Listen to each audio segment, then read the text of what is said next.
Добар ден, почитувани, вие следите уште една нова Телма амбулант. Понекогаш на кожата се случува да се појави црвенило со пликови проследено со јадеж, кое што наликува како кожата да дошла во контакт со коприва, односно да сме се изжуркале. Меѓу народот оваа појава е позната како копривница, а во медицината се опишува со терминот уртикарија. Па што е тоа точно уртикарија, што ја предизвикува и на каков начин се лекува? На оваа тема денеска разговараме со доктор Наташа Теовска-Митровска, дерматовенеролог, и доктор Весна Трајкова, дерматовенеролог. Разговорот ќе го проследите веднаш по рекламите, а ќе имате можност да се вклучите и вие со ваши прашања во програма, на кои што ќе добиете секако одговор од стручните лица кои што ни гостуваат. Се гледаме веднаш по рекламите.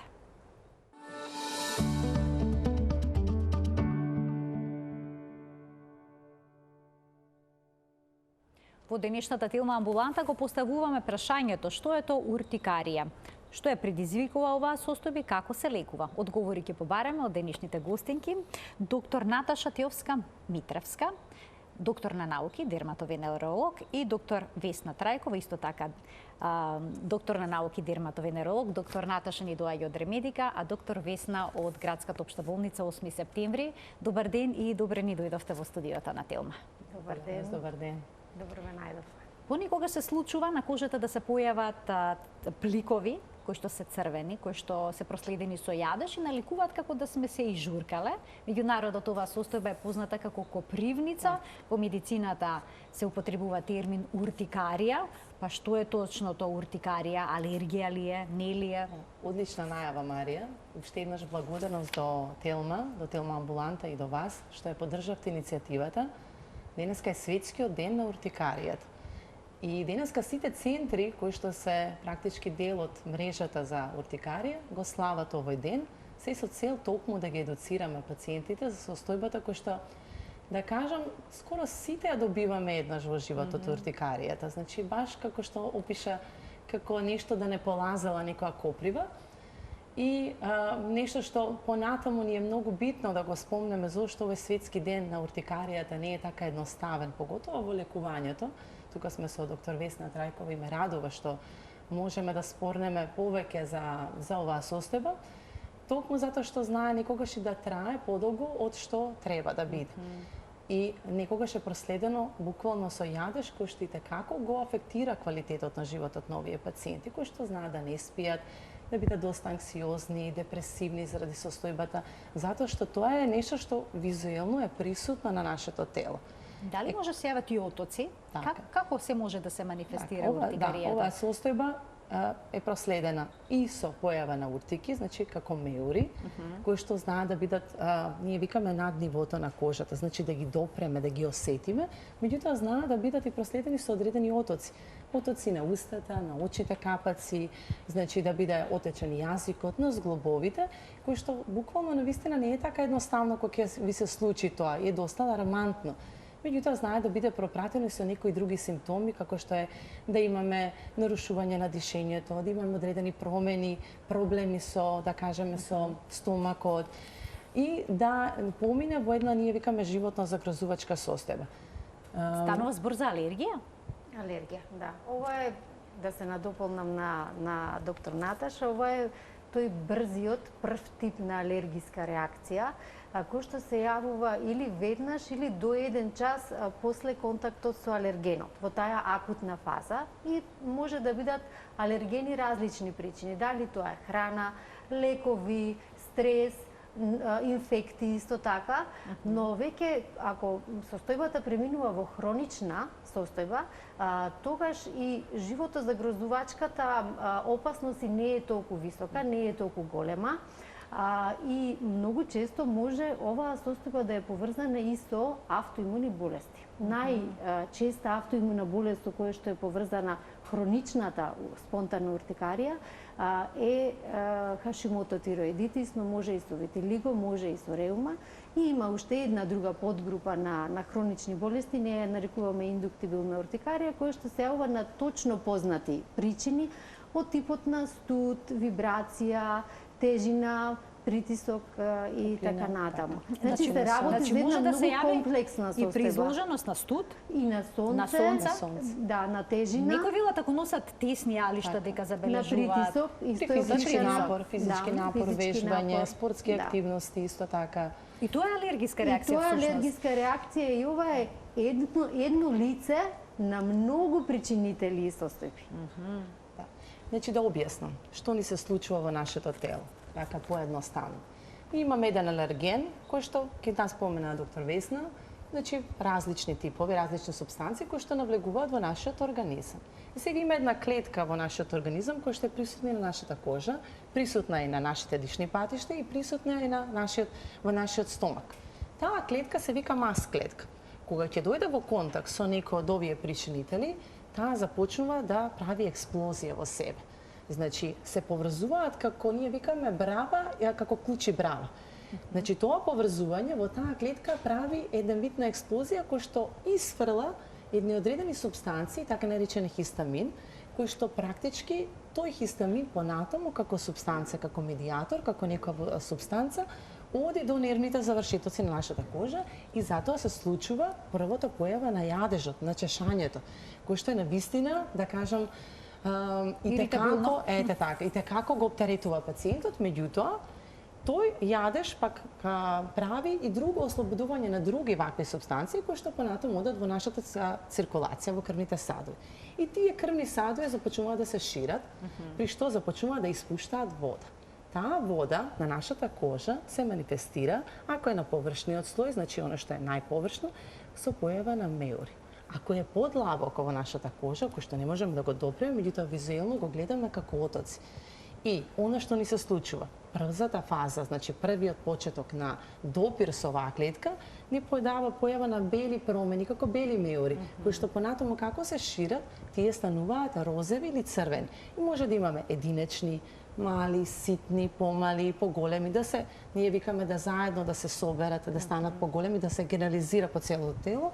И знаете како не е така едноставно, поготово кога ќе видите кај мали деца, бидејќи многу често ни се случува ваков исип кој што се појавува и алармантен кај во детската возраст, кога ќе видите да вашето тело, значи детето, вашето дете е целото исипано со вакви меури. Се јавува различно уртикаријата кај деца и кај возрастни? Изгледа различно? Исто се манифестира, исто изгледа.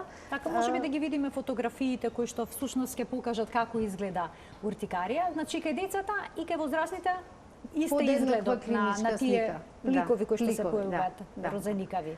Да, и во детска возраст, и во адултна возраст, да, еве ги сликите, вака изгледаат. И нивна карактеристика е дека се губат до 24 часа, не остануваат. Сами од себе се повлекуваат? Сами од себе се повлекуваат и може да се јавуваат и нови.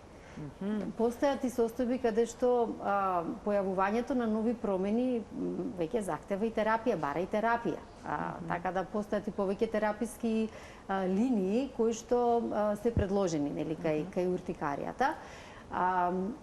Првата тераписка линија, антихистаминиците, постојат во нашата држава, успешно ги даваме во висока 4-кратна доза. Втората тераписка линија кај уртикаријата, за жал, ја немаме, тоа е биолошката терапија, омализумаб. Интензивно се бориме да ја добиеме и нашиот глас да стигне таму каде што треба, за да пациентите заслужуваат и ја добијат. А третата тераписка линија ја имаме како циклоспорин, постои во нашата земја. Ќе ги вклучиме гледачите од овој момент, почитувани емисијата е контактна, можете да се јавите на телефонскиот број што е испишан на екранот и да поставите прашање за уртикарија, односно копривница, како што е позната меѓу народот, состојба која што е честа, која што се јавува ненадено, значи споминавте дека може состојбата да се јави акутно, ненадено, акутно одеднаш, но исто така состојбата може биде хронична. Кога сметате дека некој пациент има хроничен проблем со уртикарија? Има разлики и во однос на терапијата, така акутната и хроничната уртикарија. Знаете како, со хроничната уртикарија некогаш била акутна уртикарија. Така започнала. Значи, секоја уртикарија започува акутно. Значи, нагло се случуваат промените, се појавуваат меурите. И зависно од тоа што ги предизвикува, или ако се работи алерген храна, најчесто кај децата нешто ново кој што конзумирале, и онај совет кој што ние како доктори, нели, ако се сомневаат родителите, да проба нова чоколадо, проба кикирики, советот е да се, нели, да се прекине тоа што е конзумирано како превентивна мерка за да не се влоши состојбата. Меѓутоа, таа трае некаде до 6 недели. Се што трае подолго од 6 недели, тогаш преминува во хронична уртикарија. И таа не е животно загрозувачка. Меѓутоа, како што спомна доктор Весна Трајкова, значи е нешто што го оптеретува пациентот. Поготово затоа што терапијата не е така едноставна. Значи, ние да ги дадеме одредени лекарства, тие повторно нема ќе направат мало подобрување, ма нема да го спречат, да ја спречат уртикаријата. И затоа е, да кажеме, интересот и напорот да се зголеми свесност едукацијата на пациентите. Затоа што знаете како, постојано ги имаат уртикариите, се будат со нови уртикари. Секој ден имаат јадеж, имаат несоница, не можат да се ги извршуваат своите работни активности. Да не кажам ако се работи кај деца, не можат да учат, не можат да ги извршуваат и социјалните активности, или да се поздравиш со некого, да отидеш ако поготово кога имаме некој причинител, ако е тоа уртикарија од ладно, па веќе ги студените денови доаѓа зимата.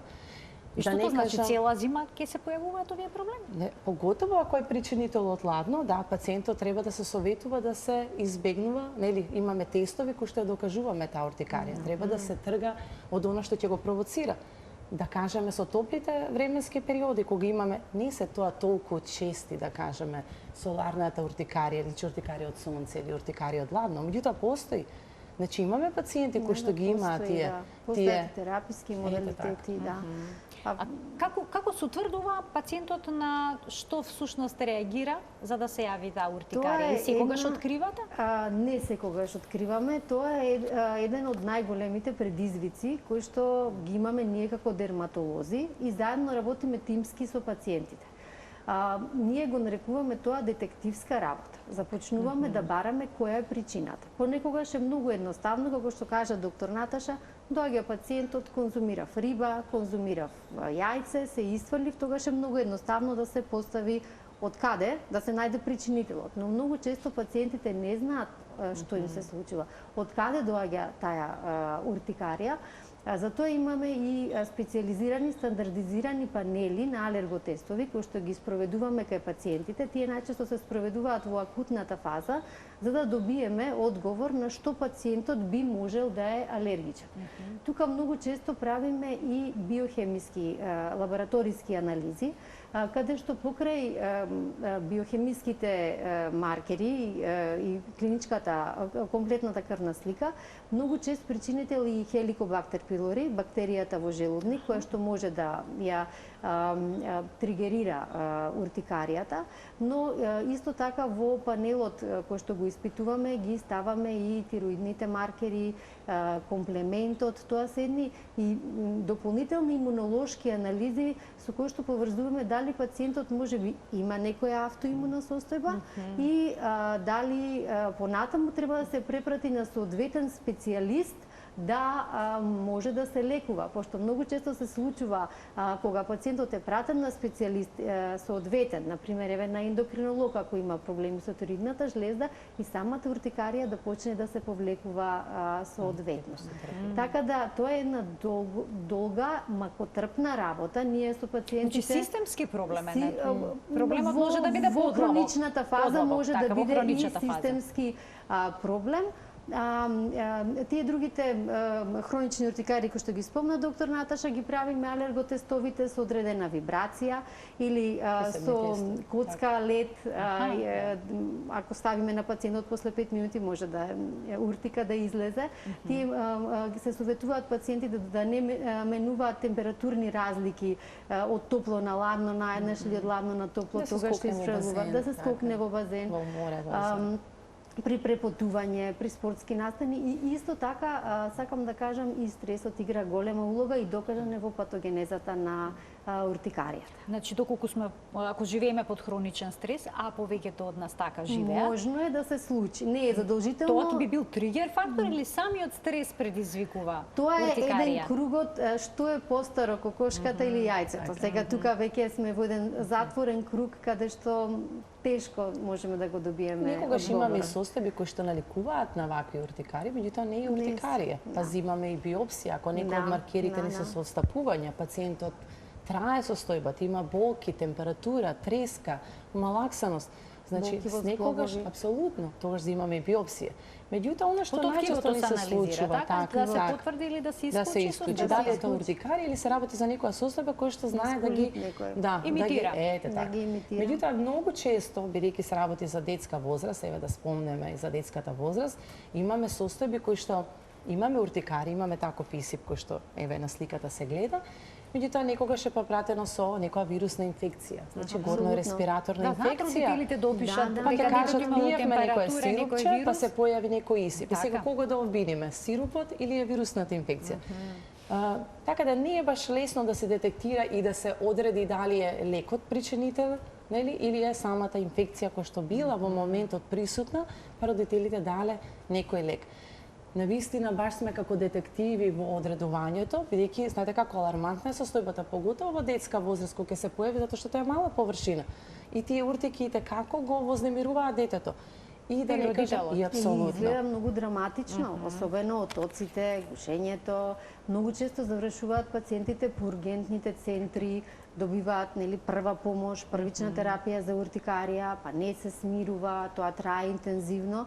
Тука краткотрајно ги вклучуваме и кортикостероидите, нели, и мускулно, венски или пак таблетки.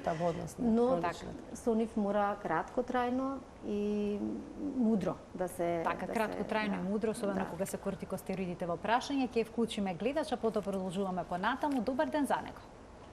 Ало? Повелете, во програма сте. Добар ден. Добар ден. Да искористам присуството на дермавенеролозите. Пред околу еден месец, оглед е близка темата, тоа што сакам да прашам, проблемот што го има, да чуем мислење. Пред околу еден месец ми се диагностицира herpes. На глава, значи десната страна од главата, од темето, почнувајќи преку окото до нос. Со оглед да има проблеми и со окото, бев и кај офталмолог, примев терапија од кај него и нешто ми се подобри состојбата со окото.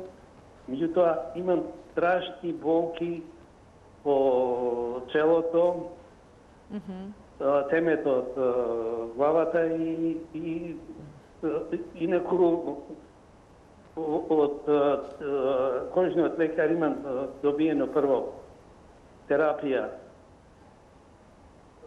ацикловир. Секој 5 сати по 4 таблети. Потоа ми се намали по 3 таблети, односно 3 пати по 2. Добро. Имам гел. Се уште пиете терапија? Да. Се уште пиете терапија, проблемот перзистира упорно, е присутен, така? И понатаму. Проблемот се уште го имате. Болките претака. Да, проблемот го имам несност и болки. Така, јасно. Па сега сакате еден совет, препорака што да се преземе. Ви благодарам за вклучувањето во програма. И ова исто така еден проблем кој што релативно често се друга состојба. Сосема друга. Да, вирусна состојба кај пациентите, но она што е интересно во дерматологијата е дека се речиси црвено и се боли или чеша, така да и народно маја се ги викале нели овие состојби. Но веќе се работи за една вирусна инфекција која што ја зафаќа и кожата и нервот. Значи зафаќа два органи. Кожната манифестација, како што кажа пациентот, се повлекла, е сега воспалението на нервот, трае подолго време. Најчесто меѓу пациентите е познато дека трае онолку дена колку што има години пациентот. Така да додека не се смири воспалението на нервот, поготово во лицевата регија, пациентот ќе чувствува болки, она што советуваме е аналгетика, соодветна за да ги намали болките или секако една проширена крвна слика, поготово ако пациентот е во, да кажеме, во возраст која што е постара, значи да се направи детална крвна слика, затоа што некогаш знае да ни се сокријат некои работи кои што знаат намалат имунолошкиот систем и да се започнат вакви промени кои што се херпес зостар. Може ова да се повторува, уште едно прашање? Доживотен имунитет. Доживотен Втора имунитет. манифестација Еве на малку да го смириме дека може би Значи, нема да се бори со оваа состојба да понатаму. помине кај матичниот лекар, да направи една проширена крвна слика, да земе аналгетик, како што кажа доктор Весна, да земе малку витаминска терапија и веќе промената ќе помине, само треба болките да време ќе треба за болките. Споминавте дека терапијата за уртикарија се разликува во зависност од тоа дали состојбата е акутна или пак е хронична. Што се презема доколку е акутна, а што доколку е хронична? Еве, кај хронична не сме долго да се земаат кортикостероиди, хистамини и слично? Колку максимум? Само во живото загрозувачките состојби. Бидејќи некои знаат да мачкат кортикостероидни креми со месеци, со недели. Ова може би години други дерматолошки состојби, меѓутоа уртикаријата не е состојба каде што користиме локална кортикостероидна терапија. Значи таму не помага. Не помага. И уна извини, не, нема никаква. Идејата е борбата на терапијата се бори против причината која што на клеточно ниво доктор Наташа многу убаво ја објасни. Тој хистамин кој што се ослободува од клетките да го таргетираме. Затоа и ги викаме антихистаминици првата линија на терапија. Многу често помага, но тогаш кога не е доволно моќна да ја совлада болеста, состојбата, тогаш веќе преминуваме на втората линија на терапија и трета.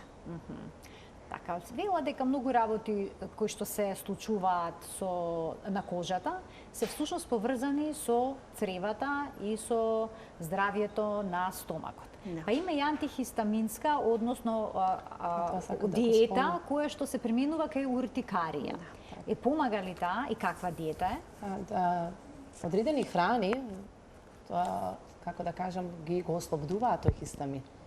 И она што при хроничната уртикарија, кај акутната уртикарија, доколку е таа причинител храната, тогаш нели поставаме пациентот на диета, се додека не се докаже дека причинителот е некој продукт од храната. Меѓутоа при хронична уртикарија, иако не е да кажеме факторот на предизвикувачот на уртикарија, меѓутоа одредени храни како што е соја, чоколадо, црвено вино, риба, тврдо сирење.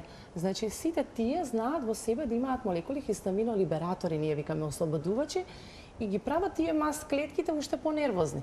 Значи, ги ставаме на една, да кажеме, диета, меѓутоа за да се со цел да се намалат симптомите доколку може. И оно што би сакала исто да напоменам, ни се случува исто се уште давање на антихистаминици кои што се седативни. Значи, се уште се препишуваат или пациентот сами на своја рака ги земаат тие седативни антихистаминици, што според протокол не треба да ги користат, затоа што знаете како, кога нешто седираме, значи го седираме централниот нервен систем, пациентите се поспани, спијат, не може да работат, не може да возат. Квалитетот на животот опаѓа. Апсолутно се применуваат новата генерација на вакви лекови, кои што се истекако достапни во Македонија.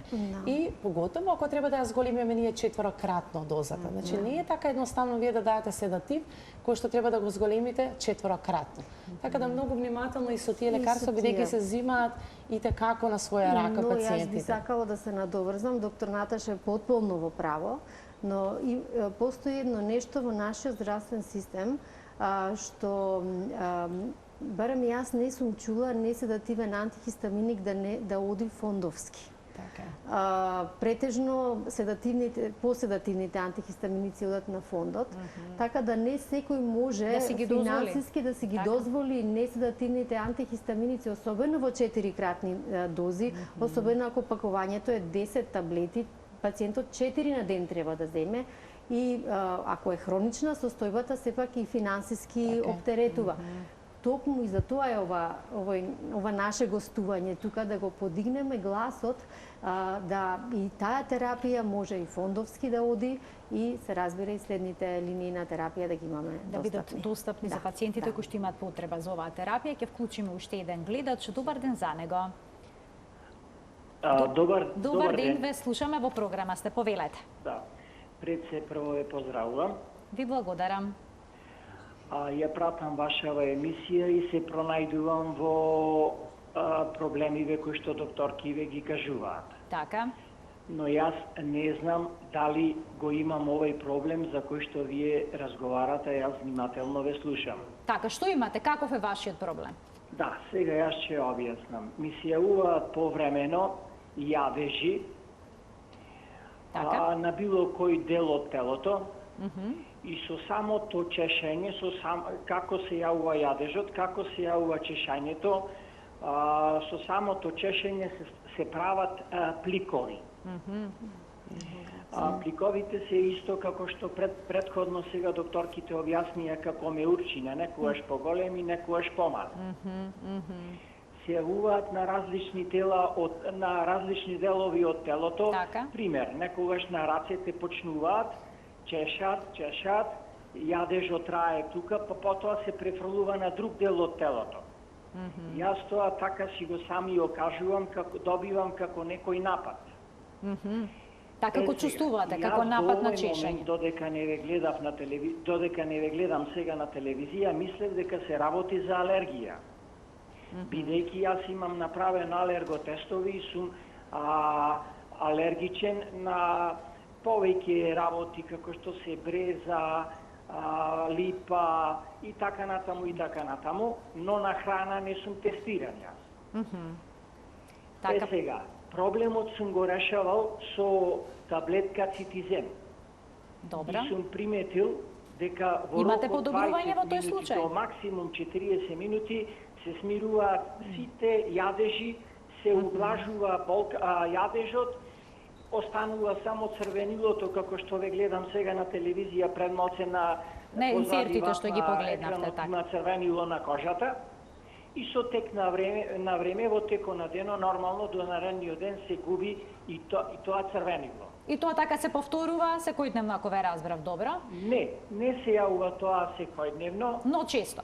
но се појавува на одреден временски период. Така. И јас потенцирам, мислев дека е алергија. Така, сега И вашата замолувам дилема да ми е за што се работи. Ви благодарам за вклучувањето во програма. Можете ли врз основа на ова што го слушнавте, без преглед, да наслутите за што се работи и да му дадете некакви насоки на гледачот? Постои еден тип на уртикарија кој што ние зборувајќи за уртихите не го нафрливме, не го спомнавме, предпоставуваме според симптомите кои што го кои што ги спомена пациентот, дека се работи за дермографска уртикарија.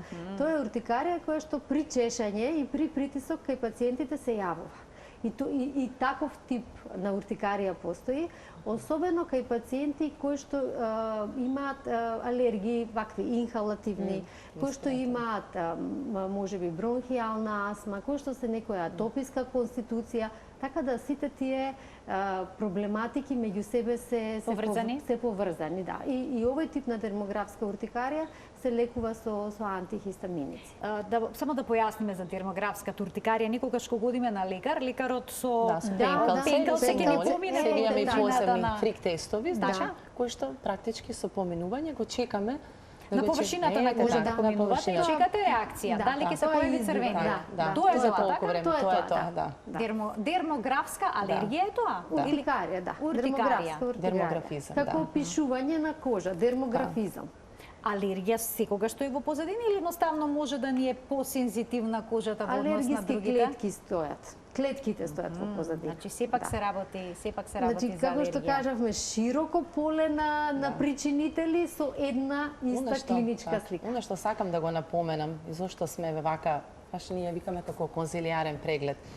Ме радува што Македонија веќе сме дел од центрите или од земјите кои што е вклучена во таа мрежа за, да кажеме, центри за уртикарија. Сега доктор Весна Трајкова 8 септември, значи Ремедика веќе 4-та година и токму и сме заедно се со цел за да ја подигнеме свесноста на пациентите, за едукација на пациентите со уртикарија. Утре имаме и настан кој што ќе се обележи. Ги поздравувам колегите кои што ќе присуствуваат на настанот, професор Драган Мијаковски, професор Саша Столевски, професор Андре Петров, доцент Христина Брешковска, значи ќе имаме настан кој што ќе биде наменет и за здравствените работници, токму на оваа тема, значи на уртикаријата. Ќе бидат опфатени различни аспекти на оваа Ќе биде опфатено и зошто и како се станува дел од гале мрежата, кој што практички е мрежа кој што ги вклучува не само уртикаријата, значи вклучува атопискиот дерматит, го вклучува астмата, ангиоедемот, мастоцитозата и анафилаксата како такви. Уште еден гледач ке вклучиме, ќе му дадеме предност. Добар ден. Добар ден. Повелете. Вака, јас покасно се вклучив во емисијата. Така. И кога ја видов таа раката од натричниот дел и осипот, истото го имам ја тој проблем. Препознавте, така? Само чувствам чешање, немам болка. Нешто во моментов не сум осигурена, па само на докторката се рече пи лоратадин по едно и маста на пента се мачка. Ама втор ден не ми поминуе. Така да па една што може докторки да ми кажат, ми нешто ми исплашија како може да е херпес, а пошто не само на целата рака, истата рака како да си ја видов на екранот, истото тоа го имам. Плюс ми се појави под градата и на препоните доле на нозете како грозје, така, црвенило. Дали ве чеша? Така, има само докторката едно подпрашање. Доктор Весна прашува дали имате, дали ве чеша? Дали имате јадеш? Нокиска ме чешаше многу, а болка немам, пошто викаат ако е херпес, нешто ми рекла може да е херпес. Херпесот болело, мене не ме боли само чешање. А исто така без еден период многу под стрес, пијам хелекс. Ја дали нешто од тоа реакција, не знам. Добро, ви благодарам за вклучувањето во програма. Како што веќе кажавте, би сакала да пациентката да се упати кај дерматолог. Да ја погледа како затоа што ние сакаме да ги видиме пациентите. Јас во неколку наврати додека сум тука гостин во емисиите, постојано зборам дека ние сакаме да видиме. Значи дерматолозите мора клинички преглед да направат за да ги кажеме, да ги диференцираме одредени состојби кои што наликуваат еден на друг, а се аплицираат субстанции или се земаат лекови кои што може да ни маскираат нешто друго што се крие. Така да би упатила пациентката да не да се упати на дерматолог кој што сепак ќе даде дијагноза. Така, тоа е најдобриот пристап секогаш. Најдобриот секогаш, да. Дали сите пациенти кои што имаат уртикарија треба да применуваат антихистаминска диета? Дали сите мора да бидат на некаква диета? Не мора сите. Не мора сите и не секогаш. Не доживотно и не трајно. Антихистаминската диета ја даваме во најтие акутни фази. Понатаму многу е важно пациентите и пошто може и диетата да им биде и стрес на пациентите, па стресот дополнително да предизвикува уртикарија, да бидат внимателни, меѓутоа не да се поставени доживотно на диета. И она што е да кажеме, охрабрувачки, како се појавува уртикаријата, поготово хроничната, нели знае да трае со години, повеќе од 6 недели, година, 2 до 10 години и сама да помине од себе. Сама ќе се повлече од себе. Се повлечува по еден момент ќе се повлече. Меѓутоа тие години се тешки. Да, но што во тие години? Во тие сите години антихистаминска терапија може ли некој да зема со години? Може антихистаминска терапија да се зема со години, но не секогаш е доволно моќна кај сите уртикари. Ке многу помага, меѓутоа кај дел од уртикариите не помага. И што тогаш кај оние кои што немате решение со третман? Биолошката терапија е вториот. Кој што не е достапна во Македонија, апсолутно, и кој што е доста скапа. Тоа е таргетирана, така? Таа е таргетирана, каде што ги упатуваме во некој од поблиските центри, за да пациентот пристапи и ја добие терапијата. Она што е достапно во Македонија, веќе кажа доктор Весни, навистина е проблем. Знаете како, вие сте немоќни, без разлика да работите во приватна институција или во државна институција. Пациентот доаѓа за да сепак бара решение за состојбата. И вие апсолутно ја немате достапна како лек, како терапија на пациентот да му ја дадете. Да, тоа е огромен проблем. Е голем проблем. И затоа многу се радувам што годинешната тема на Юдеј, на денот на уртикаријата, е посветена на пациентите и е наречена Your Journey, вашето патување. 10 пациенти од 180 гален центри сме во 80 земји во светот, 10 пациенти го раскажаа своето патување. Својот предизвик. Својот Во соочувањето со оваа болест, така? Така, со по едноминутно интервју. Горди сме да кажеме дека еден од тие пациенти е од Македонија и раскажа својата приказна на македонски. Така можеме да го поздравиле пациентот. Да. Можеме во некој од следните емисии да ја слушнеме неговата приказна и во телма ние ќе амбуланта. ќе споделиме посекако неговото интервју и она што поминува како пациент секојдневно со овие состојби кои што не се така едноставни. Така. Имаме гледачи кои што очекуваат да постават прашања. Ќе го вклучиме следниот гледач. Ве слушаме, добар ден. Ало, добар ден. Ве повелете. Прашањето би ми било следно, значи морам да образложам. 2013 година првпат се направи операција од базоцелуларен карцином на брада. Вториот пат на истото место беше 2019 година, август месец, за ноември месец да фатам корона. Првиот симптом на корона беше нафрлување, односно исип. И тоа во делот на брадата, околу операцијата и градите. Лекувањето траеше 6 месеци и тоа безуспешно. Значи, од алерготестови, од храна, значи се направија сите испитувања, се беше во ред, меѓутоа акните останаа. Не беше како уртикарија, како што вие темата. Нема уртикарија, туку нешто како акни ви се појави во тој дел. Значи, тие беа како ситни мозолки. Имавте јадеш? Полни со гној и при прскање пукаја. Така, да предпоставувам сега прашањето ви е дали тоа може да се реши? Прашањето е од тогаш наваму. Иде октомври, ноември месец. Јас сега повторно се направи по трет пат иста операција, по трет пат. Имавте ли некоја терапија во тек на интервенцијата, хемотерапија, радиотерапија, додека се случи овој исип или не? Хирушка интервенција. Само хирушката, некој лек? Секоја година, од 2019 година наваму, иди есен, октомври, ноември месец, јас го имам истиот проблем. Значи се повторува. Еве сега доаѓа тој период од годината. Ви благодарам за вклучувањето. И ова е нешто што исто така е поврзано. Знаете како сите состојби кои што се случуваат во организмот се рефлектираат на кожата. Карциномот на дојките како знае да даде промени кои што наликуваат на акни, меѓутоа не се акни. Значи тоа знае да биде поврзано, им одговори пациентката, дали со хемотерапија, со одредена радиотерапија и треба соодветно да се лекуваат. Значи тоа не се акни, наликуваат, како што кажа пациентката, и повторно уште еден напел, бидејќи месец на октомври карциномот на дојката. Значи пациентите многу малку се зборува за промените на кожата по хемотерапија, радиотерапија, и карциномите кои што исто така може да направат проблем на кожата и на косата и на ноктите, така да тоа е се, да кажеме, дел од она што се случува како состојба, како нус појава на Постои некаков третман за да се помогне? Да, даваме локална терапија, антибиотска терапија за да се исушат тие промени кои што реков не се акни. И во некој случај системска терапија како антибиотици, некогаш и терапијата, да кажеме, локална терапија во смисол на намалување сосема внимателна медицинска козметика, внимателна нега кон овие промени. Така да советот е сепак да посети дерматолог. Уште еден гледач ке вклучиме. Добар ден. Ало? Во програма сте и го очекуваме вашето прашање. Повелете. Добар ден. Добар ден. Ве молам едно прашање само. Дали себорејата спаѓа во областа на уртикаријата?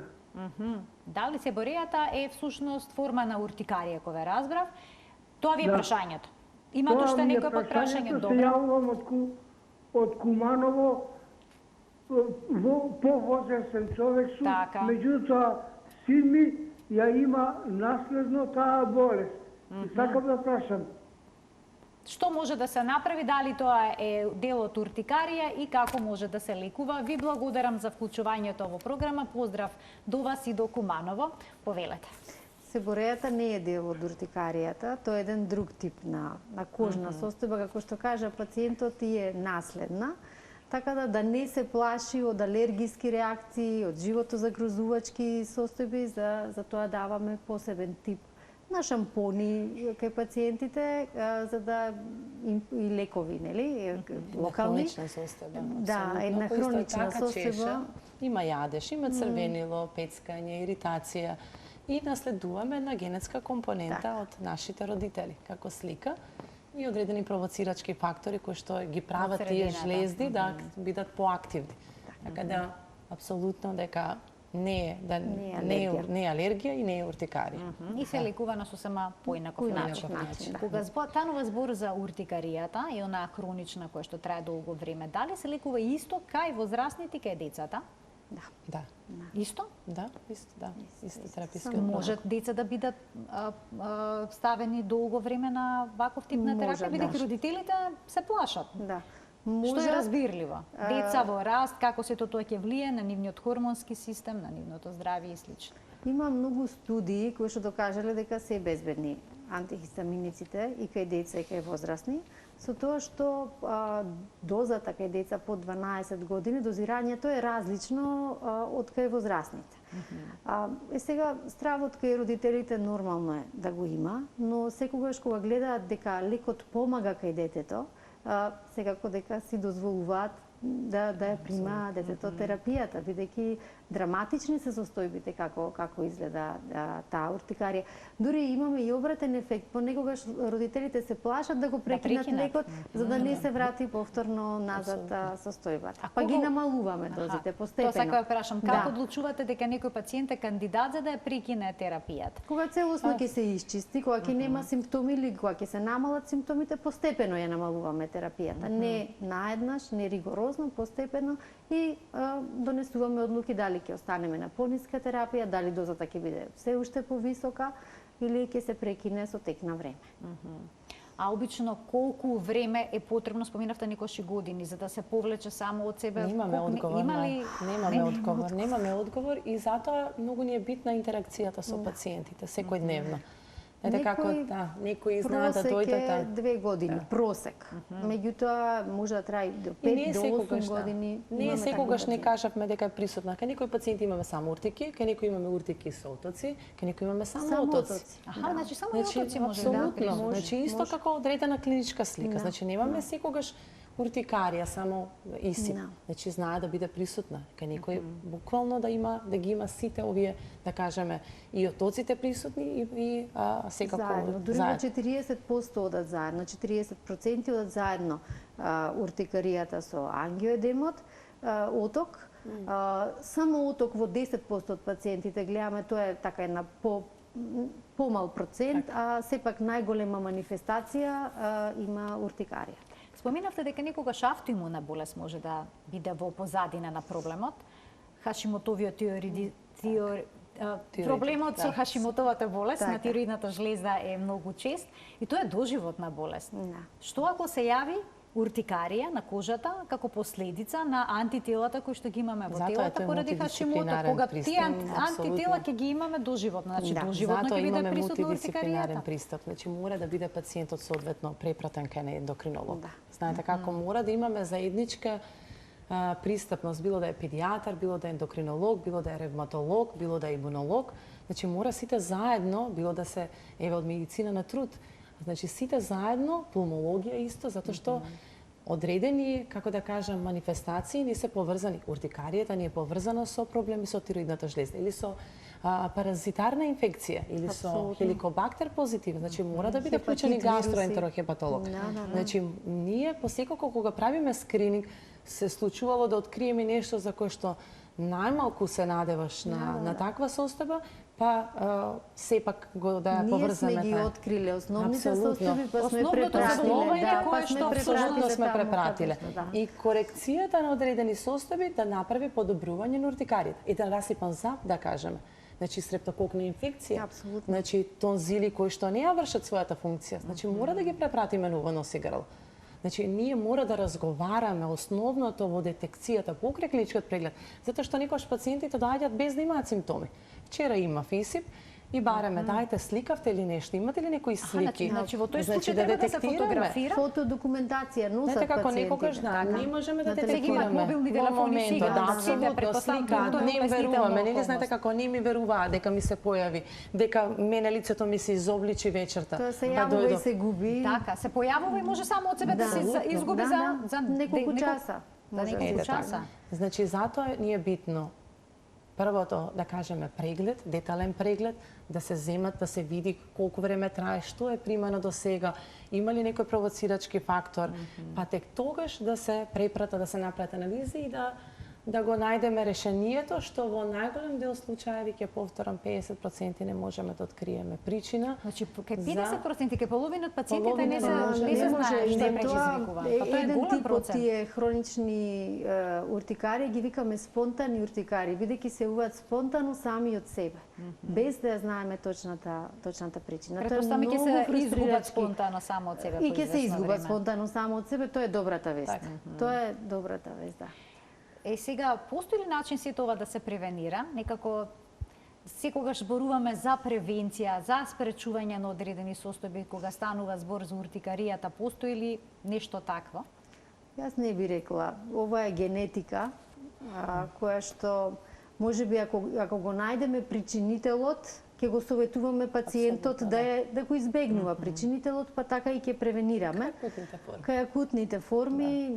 Или посебни форми на уртикарија, кои што не се толку чести, ама ги имаме. Значи, студот, топлината, сонцето, нели, вибрација, ако некој работи со такви машини, холинергичната Значи, самата вибрација, ако некој работи со машина, кој што вибрира и тоа ќе испровоцира. Да, имаме таква форма, апсолутно. Или некој ќе се појави на сонца, или со притисок, апсолутно, оние кои што носат тешки, да кажеме, кеси, пазарење, значи, исто, значи, многу обични работи може всушност да предизвика уртикарија. Голем диапазон на причинители. Навистина широк диапазон на причинители. Голем дел од сето што го споменавте, никогаш не би предпоставиле дека би ни создало проблеми, кога би отишле на лекар, не би предпоставиле дека можеби тесните фармерки ни создале проблем. Да. Апсолутно да. Јас ви благодарам многу за вашето денешно гостување, за убавото појаснување поврзано со денешната тема уртикарија. Се надевам дека свесноста за оваа состојба ќе се поткрене, дека лековите кои што се неопходни ќе им бидат достапни на пациентите, дури и оние кои што споменавте хистаминици без седативно дејство, дека ќе бидат ставени на позитивна листа, така? Да, барем тоа. Да. Пациентите ги купуваат, али еве да се и достапни. Значи има многу работи кои што треба да се решат. Да. Бидејќи е често оваа состојба, да заклучиме тоа. Да, често. Често доаѓаат пациенти со ваков проблем. Ви благодарам уште еднаш за гостувањето. Благодарам Марија, благодарност на Телма. Ме радува што бевте вклучени во кампањата за 1 октомври, денот на уртикарија. Ви благодарам уште. Ви посакувам утре еден убав настан. Ви благодарим. Почитувани, ова беше се во денешната Телма амбуланта. Ви благодарам за вниманието со кое што и денеска не следевте. Чувајте го вашето здравје и применувајте го како совет сето она што можете да го слушнете во нашата емисија. Пријатно!